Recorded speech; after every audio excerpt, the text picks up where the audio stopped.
The hot stove is running cold right now, so this week we're running a series of guest posts from Sam Tidings, Steven's brother. Sam used out-of-the-park baseball to simulate some past what-if Yankees scenarios. We've already looked at the Greg Maddux non-signing, the Albert Bell non-signing, the Vlad Guerrero non-signing, and the Cliff Lee non-trade. Now it's time to look forward with Bryce Harper and Manny Machado. You can follow Sam on Twitter @SimmonsClass. Nick was his AP. We've spent the last week looking at pivotal moments from the Yankees' recent past, so for the final installment of this series, let's take a look at the team's immediate future. With spring training right around the corner, it seems like the Yankees roster is set, aside from adding maybe a swingman or a few non-roster invites. Though we have heard all off-season not to count them out until the ink is on the page, it seems highly unlikely that Manny Machado or Bryce Harper will be joining the team at Steinbrenner Field in a few weeks. Better writers than I have spent the entire off-season making a case for the Yankees to sign one, the other, or both, so to wrap things up this week, let's take a look at the most tantalizing option and give Harper and Machado a fake home in the Bronx. One of the reasons offered as to why the Yankees should pass on signing either big-name free agent is that it would inhibit the team's ability to lock up their homegrown talent down the road. If you are one of the people citing that as a reason to avoid both stars, the results of this sim are for you.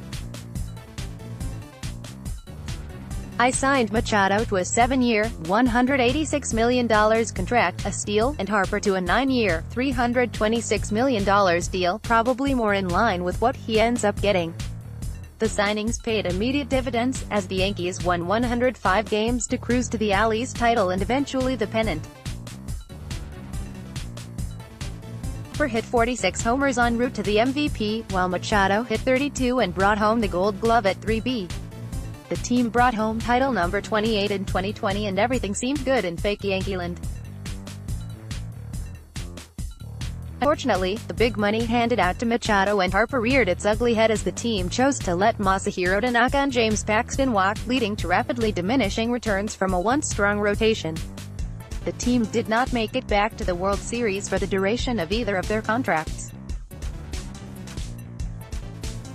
Both players finished their careers with over 550 home runs, were elected to the Hall of Fame in their first years of eligibility, Harper 98%, Machado 94.2%, and both even went in as Yankees.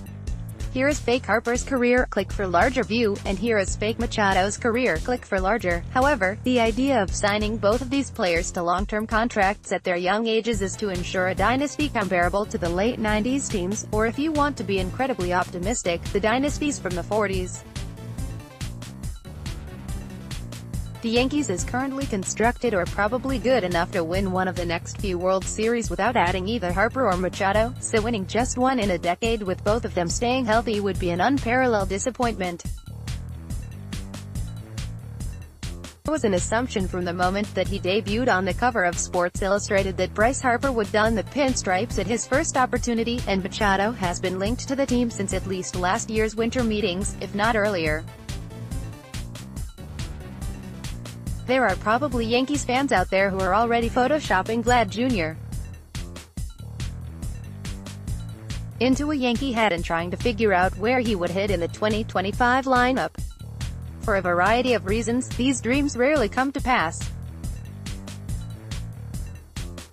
The Sabathiakus are much less common than seeing Cliff Lee, Max Scherzer, and David Price end up on another team's roster. On its face, the Yankees' off-season, so far, has been a success. They've added a very good pitcher to their already strong rotation, added to the best bullpen in baseball, and increased their depth in the infield. Considering how much of the rest of the league seems to not have an interest in winning, it has been an extremely productive winter for Brian Cashman and company. The Yankees can afford to add Harper and Machado to shore up two of the only relative weaknesses on their roster, and they should, simply for the fact that it would keep two elite players from joining other teams. Do they need either one to be successful? I don't think so. If out-of-the-park baseball is to be believed, even bringing both into the fold would not guarantee an instant dynasty. But 26-year-old talents rarely hit the open market in any year, much less two in the same winter, so why not take advantage of the cold stove? If any organization in the league is built to withstand the inevitable circus that would come with such a power move, it is the Yankees. Most baseball fans will lose their minds over the Yankees spending big and cornering the market again.